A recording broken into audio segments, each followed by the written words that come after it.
Wow, what an introduction that was. Good afternoon. And thank you, Dean Manning, Dean Ball, and Dean Bock for this rare and distinguished honor. And congratulations to the class of 2023. What an incredible day, le dénouement of an impressive academic journey. Congratulations as well to parents, partners, and family members of all the students here today. I can only imagine the pride and joy you must have to see your loved ones graduate from what I understand is the best law school in the country. To the graduating cohort, I consider it a privilege to have been asked to speak to you as you are about to unleash yourself on the world. This moment conjures up the exciting image of a high diver poised to leap into the void. As you know, I am not a lawyer. I can't even say that I have played one on the screen. So, why am I here? Why have I been asked to deliver the keynote speech to you on this pivotal day in your lives, as you dive headfirst into a presumably bright but unpredictable future? Well, maybe the reason I'm here is because I happen to have some experience leaping off high perches into scary voids. So do allow me to offer some simple pointers that I've picked up along the way in my career full of leaps and dives. How to survive the fall in 3 easy steps by Michel Yeoh. The first one is pretty obvious, but not always easy. Stay loose.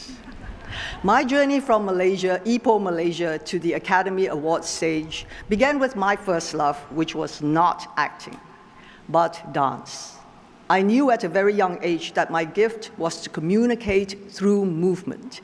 In my studies, I found freedom in discipline and focus. I trained tirelessly day and night, drilling my body in every aspect of the craft. More importantly, I trained my mind to be still, to silence the whispers of self-doubt.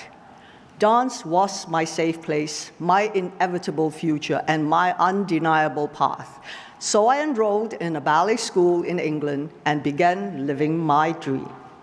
Unfortunately, life had other plans. I suffered a spinal injury, and just like that, I watched everything vanish into thin air. Life as I knew it was over. With my dreams of dance crushed, I credit the principal of my school for giving me the encouragement that ultimately led me to a career beyond my imagination. It was she who encouraged me to stay loose about my future. When falling, the tendency is to tighten up to brace for impact. But in truth, the safest thing one can do is remain calm, even curious about the shifting world around you. After graduating with a degree in creative arts, I returned home more open to other possibilities outside the box. With this awareness came the freedom to make choices I might not have otherwise been able to. This opened the door to doing a commercial in Hong Kong, then to acting roles and the start of my life in film. Which leads me to my second piece of advice. Know your limits. Although understanding what you can do is essential, understanding what you can't do is pretty important too. This works on 2 levels, both internally and externally. Internally, knowing your limits keep you humble, motivated, and focused on a goal to point your finger toward. Externally, knowing the limits that are set for you by others give you a place to point a different finger. I am talking about the middle one. In other words, limitations set by yourself give you boundaries to respect, But limitations set by others give you boundaries to bust through. As a young woman trying to break into film in Hong Kong, I was confronted with limitations at every turn. Initially cast in stereotypical roles, the demure, docile damsel in distress, I soon realized that what I wanted to play were the action roles, the heroes. Of course, these were then reserved exclusively for men. But I could see that their fight sequences were highly choreographed, and I knew in my bones that my dance training would allow me to excel at them if only I were given the chance. So I went to my producer and said, I did say, please, I want an action role. I was prepared to do everything the men were doing, the choreography, the stunts, taking the blows, the wire work, all of it. What? Like it's hard?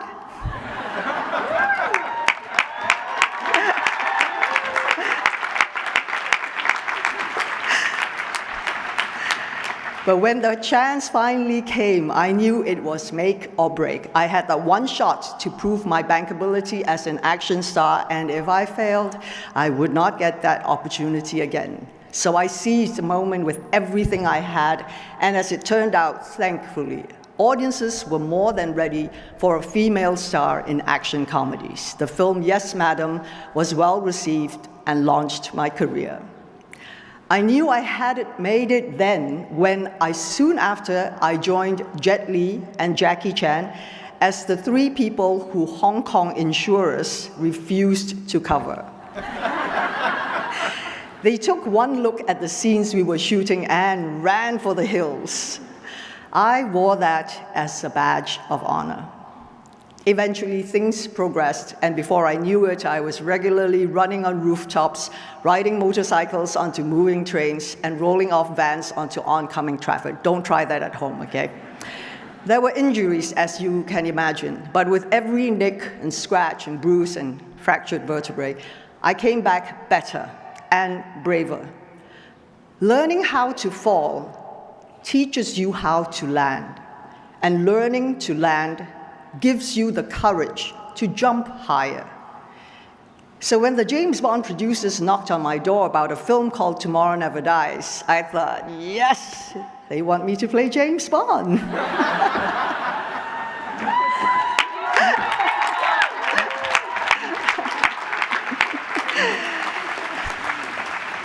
I was fortunate that the producers Barbara Broccoli and Michael G. Wilson had a substantial role in mine in the character of Wei Lin, a formidable agent who was always one step off her adversaries and equal to Bond. Many regard that character as instrumental in modernizing the franchise and its retrograde portrayals of women. So thank you, Barbara and Michael. Although offers came in after the Bond movie, I waited 2 years for the proper role, rejecting scripts that lacked nuance or depth in their character. Honestly, there were times I had doubts as to whether I was doing the right thing in waiting. After all, actors want to act. However, I knew I would not be happy unless I continued to seek out roles that allowed me and like-minded creatives to dig deeper and reflect three-dimensional humanity on stage. And that was Crouching Tiger, Hidden Dragon.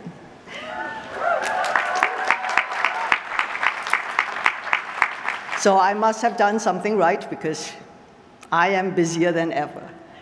These examples illustrate the importance of limitations because our limitations become our challenges, and there is nothing like a challenge to keep you working, striving, and pushing for more. Every demeaning role I was offered, every rejection I was handed, and every time someone underestimated me, I found energy and renewed motivation. This brings me to the third and final tip. Find your people. Life is not always a zero-sum game. For every winner, there doesn't have to be a loser. In fact, most success stories are less about competition and more about collaboration.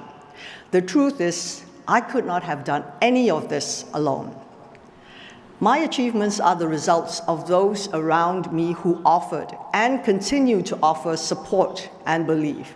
There are times where, as much as I don't want to let myself down, I don't want to let them down even more. My definition of community is vast, including my family, loved ones, and friends.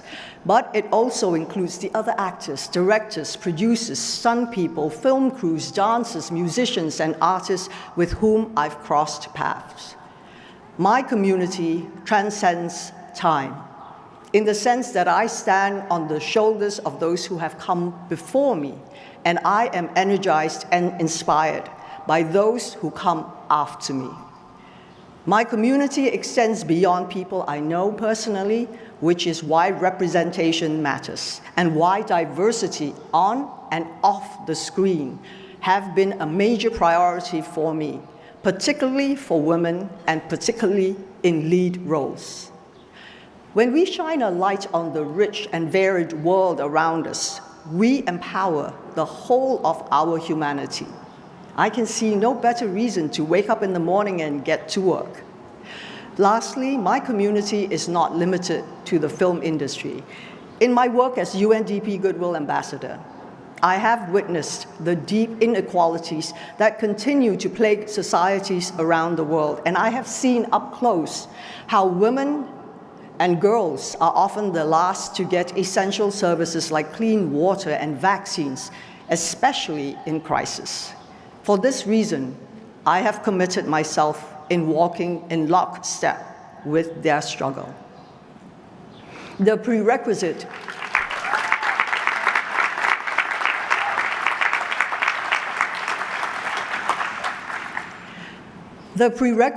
to change is empathy. Seeing through other people's perspective activates our compassion, which becomes the driving force for real-world demonstrable action. Compassion is the ultimate superpower within us. When you are leaping without a safety net, people become your safety net, and you become theirs. So, those are my tips. Stay loose, know your limits, and find your people.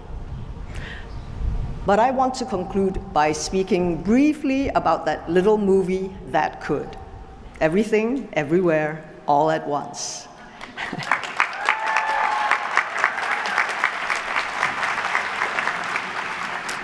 This was a film that, in many ways, brings together all the insights I have shared with you today. It defied genre, playing loose with free expectations and defying categorization. It flouted limitation by taking a smaller budget and turning it into an international phenomenon.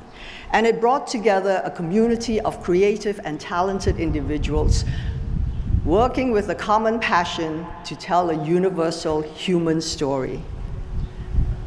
This was wow, I'm creating waves, as I can see. This was a movie made entirely with love that was, in many ways, the culmination of my life's work. And the reverberations of that love continue to be felt as Everything Everywhere All at Once has caused a tectonic shift in the industry, opening the door to more independent efforts and greater Asian representation.